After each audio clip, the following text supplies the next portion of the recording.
కావలి పట్టణంలో Kavali division bullion and pawn brokers association నూతన కార్యవర్గ ప్రమాణ స్వీకార మహోత్సవం కార్యక్రమంలో ముఖ్య అతిథిగా పాల్గొన్న కావలి శాసనసభ్యులు నగుమాటి వెంకటకృష్ణారెడ్డి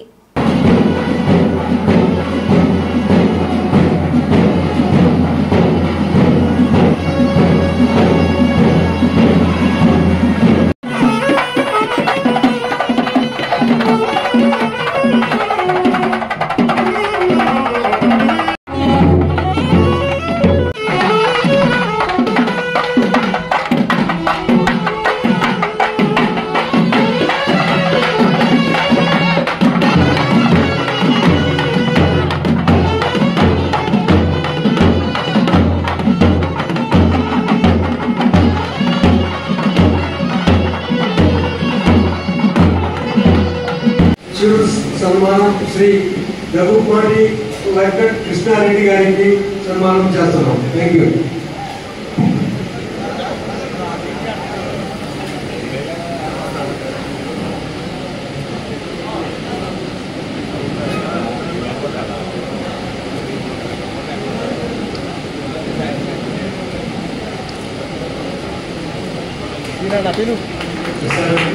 మీరు చాలా విలువైన సలహా ఇచ్చారు. మీ సలహా పాటిస్తాము. మీ ఇచ్చిన హామీకి మేమంతా చాలా సంతృప్తి అవుతున్నాము. మీ హయాంలోనే కావలి వెనకబట్టడం కావాలని కావలసిన కూడా వ్యాపారస్తులందరూ కూడా పేరు పేరున ధన్యవాదాలు తెలియజేస్తూ ఈరోజు ఈ సమావేశం వాళ్ళ ప్రమాణ స్వీకార సమావేశం కాకపోతే చాలా కార్యక్రమాలు ఉన్నాయి. ముందుగా నేను పలు కార్యక్రమాలకు వెళ్ళవలసి ఉన్నందువలన సభ కంటిన్యూ అవుతుంది. మొట్టమొదటి నేను బులియన్ మర్చెంట్ అధ్యక్షుడు రాజా గారిని రమ్మని కోరుతున్నా.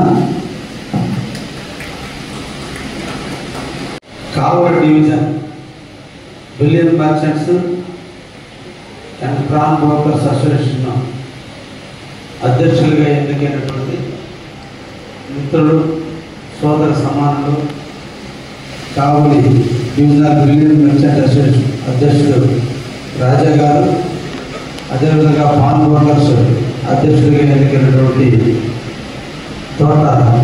కోట రమేష్ గారు, ఇద్దరిని కూడా ప్రత్యేకంగా అభినందిస్తూ మీరందరూ కూడా వారిని నమ్మి వారి ఆధ్వర్యంలో కావలి బులియన్ మర్చెంట్ పాన్ బ్రోకర్స్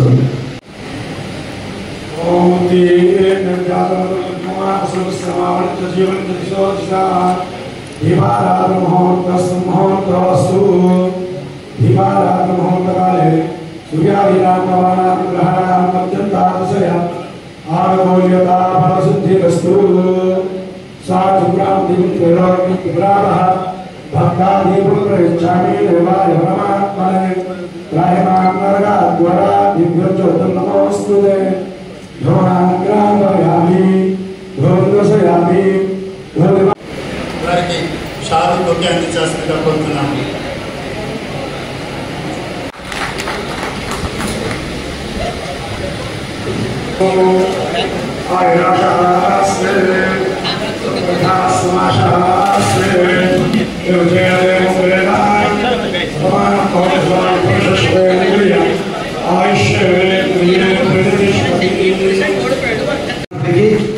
కావలి వ్యాపారస్తులు ఇప్పటికి కూడా చేతి వృత్తి వారిని ప్రోత్సహిస్తూనే ఒక పక్క కాంపిటీషన్ని రెండు ఇక్కడ ఉన్నటువంటి వృత్తిపరంగా చేసేటువంటి వాళ్ళని అందరినీ కూడా కలుపుకొని కావలి వ్యాపారస్తులు ముందుకు పోతున్నందుకు మీరందరూ కూడా అభినందిస్తూ తప్పకుండా కావలి అభివృద్ధి చెందుతుంది.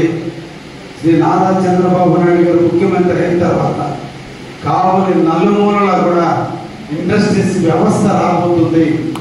ఇండస్ట్రీస్ వ్యవస్థ ఎప్పుడైతే అభివృద్ధి చెందుతుందో కావలి నియోజకవర్గంలో 4,000 ఎకరాలలో మరో శ్రీ సిటీ లాంటి ఒక సిటీ, ఇండస్ట్రియల్ సిటీ కావలికి రాబోతుంది.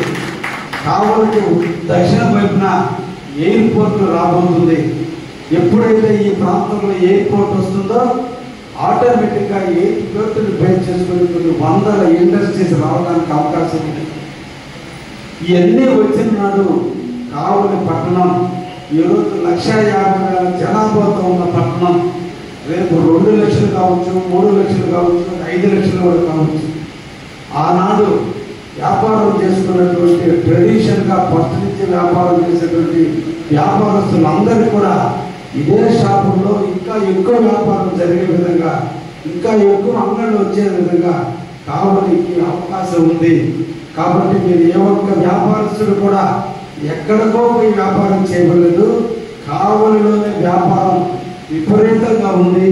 కాకపోతే ఇక్కడ ఉన్నటువంటి సమస్య, మీరు అందరూ కూడా చిన్న చిన్న అంగళ్ళలాగా పెట్టుకున్నందువల్ల ఒక స్టేటస్గా భావించినటువంటి వ్యక్తులు నెల్లూరు పోయి ఉంటున్నారు. అంటే కారు వేసుకొని పోవాలి, షాపు ముందు కారు పెట్టాలి, దిగాలి, వాళ్ళు రిసీవ్ చేసుకున్నప్పుడు కాఫీ తాగాలి, ఘనంగా పోయి బంగారం కొనుక్కుంటే అది ఒక స్టేటస్గా భావించి మిమ్మల్ని వదిలి చాలా మంది నెల్లూరుకు పోతున్నారు. మీరు కూడా మారాలి. ట్రంక్ రోడ్డుకి తీసుకురండి. ఎంతసేపు ఆ విస్తారణ సెంటర్లోనే అన్ని వ్యాపారాలు కాదు, టౌన్ విస్తరిస్తుంది, మీరు కూడా విస్తరించండి. ఎక్కడైనా రక్షణ కల్పించడానికి కావలి ఎమ్మెల్యేగా మిమ్మల్ని కాపు కాసుకోవడానికి నేను ఎల్లప్పుడూ మీకు సిద్ధంగా ఉన్నా. కాబట్టి ఒకటి ఆలోచించండి, వస్త్ర వ్యాపారం మరో ముంబైగా మార్చిన కావలి వైశ్య కుటుంబీకులు ఈరోజు బంగారు వ్యాపారంలో కూడా 2 కులాలు నాకు కనిపిస్తున్నాయి. ఒకటి వైశ్యులు, 2 ముస్లిమ్స్, కొంచెం ఆచార్యులు కూడా ఉన్నారు.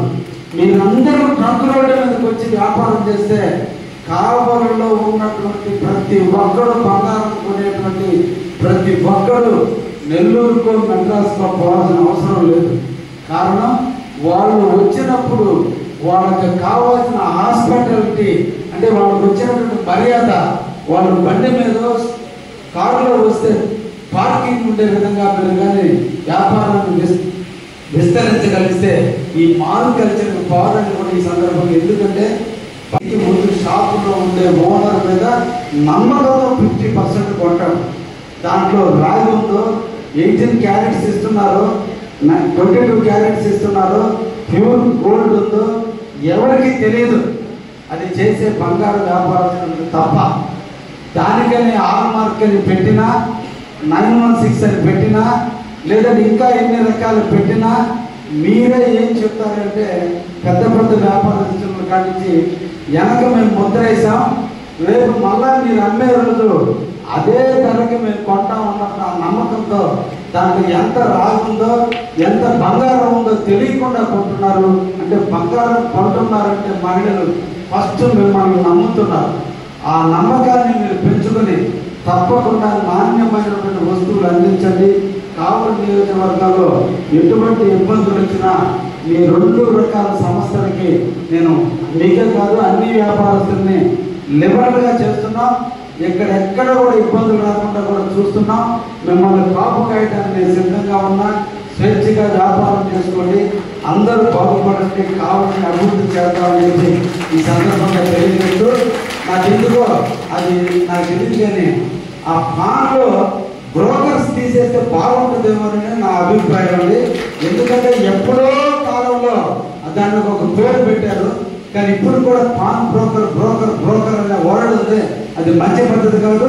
రాష్ట్ర వ్యాప్తంగా పాన్ బ్రోకర్స్ అసోసియేషన్లో దయించి పేరు మార్చి దానికి నూతన వర్డ్ తీసుకురండి అని ఆ బ్రోకర్ అనే పదాన్ని పంపించడానికి ప్రయత్నం చేయడానికి ఈ సందర్భంగా మీకు అందరూ కూడా తెలియజేస్తూ, ఎందుకంటే బంగారం ఎంత స్వచ్ఛంగా ఉంటుందో, మీరందరూ వ్యాపారం చేసేటప్పుడు బంగారాన్ని కుదవ పెట్టుకొని డబ్బులు ఇచ్చేటప్పుడు ఎన్ని రకాల ఇబ్బందులు ఉంటాయో వచ్చిన వ్యక్తిని బట్టి మీరు ఇస్తున్నారు. దాంట్లో 100 సమస్యలు ఉన్నాయి, రకరకాల మోసగాళ్ళు వచ్చినా తెలియక వ్యాపారాన్ని పోగొట్టుకోలేక ఆ క్రమంలో ఒక దుడుకు ఆవేశంలో మీరు చేసే చిన్న వల్ల మీ జీవితాలు కూడా ఇబ్బందులు పడుతున్నారు. మీరందరూ కూడా ఆనందంగా ఉన్నారని అందరూ అనుకోవచ్చే కానీ మీ చేతుల్లో బంగారం ఉందని అనుకోవాల్సిందే తప్ప మీ జీవితాలు బంగారం అంత ఆనందంగా లేవని విషయాన్ని కూడా తెలియజేస్తూ, దయచేసి మీరందరూ కూడా పాన్ బ్రోకర్స్ దాంట్లో బ్రోకర్ తీసేయండి అని చెప్పి ఒక్కసారి విన్నవించుకుంటూ అవకాశం ఇచ్చిన అందరూ కూడా ధన్యవాదాలు తెలియజేస్తూ, నాకు ఇంకా 3 కార్యక్రమాలు ఉన్నాయి.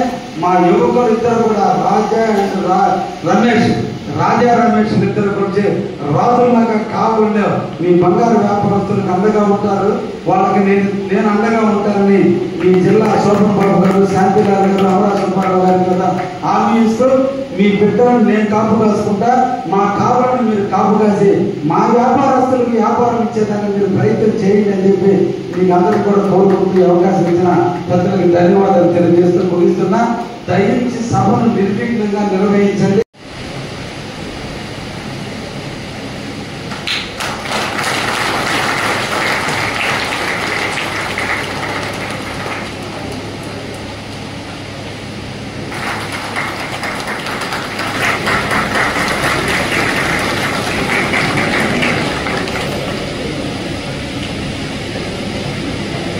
మీ ఇద్దరికి సన్మానం చేసామంటే నీ షాలు కప్పామంటే నీకు సమస్యలు వాళ్ళకి కప్పామని అర్థం.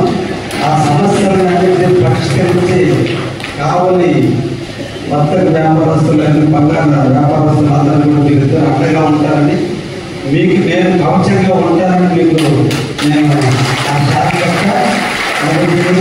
మీరు కావలి ప్రశాంతంగా కావలి వ్యాపారస్తులకు అండదండలుగా ఉంటూ నిరంతరం కూడా మీరిద్దరు కూడా వ్యాపారాలు పోగొట్టుకోకుండా మీరు కూడా వ్యాపారాన్ని పెంచుకుంటూ నిరంతరం ప్రజలతో మమేకం ఉంటూ వాళ్ళందరూ కూడా సాధక పథకాలు వచ్చినప్పుడు అండగా ఉంటూ కావలి వర్తక వ్యాపారస్తుల యొక్క యూనిటీని మీరు తప్పకుండా అందరికి నలుమూలలా తెలిసే విధంగా కావలి ప్రశాంతంగా పాన్ బ్రోకర్స్ అసోసియేషన్, అదేవిధంగా బులియన్ మర్చెంట్స్ అందరూ కూడా వ్యాపారం సాఫీగా చేసుకుంటున్నారు. దానికి సంబంధించిన అధ్యక్షులు కష్టపడి పనిచేస్తున్నారనే విధంగా మీరు పేరు తెచ్చుకోవాలని మిమ్మల్ని అందరినీ కూడా అభినందిస్తూ, ఈ రోజున కావలి ఇప్పుడిప్పుడే విస్తరిస్తూ కావలి బ్రహ్మం గారు కాలజ్ఞానంలో కనకపట్నం చెప్పారు. కానీ పాలకుల నిర్లక్ష్యం కనకపట్నం కాస్త కరప్షన్ పట్టణంగా తయారైంది. దాని రూపు మార్పే దాంట్లో నిరంతరం కూడా కావలికి ఒక సేవకుడుగా కావలి ప్రజలు నా మీద పెట్టిన బాధ్యతతో నిరంతరం కావలిని కనకపట్నం చేసే దాంట్లో తప్పకుండా కృషి చేస్తానని కూడా ఇప్పుడున్నటువంటి వ్యాపారస్తులందరికీ కూడా ఆనందించారు. అన్నిటికంటే ఇష్టమైన వస్తువు, ఇష్టమైన లోపం బంగారం. ఒక బంగారం ఆభరణంగా తయారవ్వాలంటే కొన్ని వందల ఉలి దెబ్బలు, శుద్ధి దెబ్బలు తగిలితే ఒక ఆభరణంగా తయారవుతుంది. అటువంటి వ్యాపారం ఈ రోజున పెద్ద పెద్ద మా పక్కన కూర్చున్న శాంతిలాల్ లాంటి వాళ్ళ వ్యాపారస్తుల మధ్య చిన్న చిన్న వ్యాపారస్తులు నలిగిపోతున్నారు. కారణం చేతి వృత్తులు అంతరిస్తుపోతున్నాయి. యంత్రాలు తయారైపోయి చేతి వృత్తుల్లో చేసేటువంటి బంగారం పనిచేసేటువంటి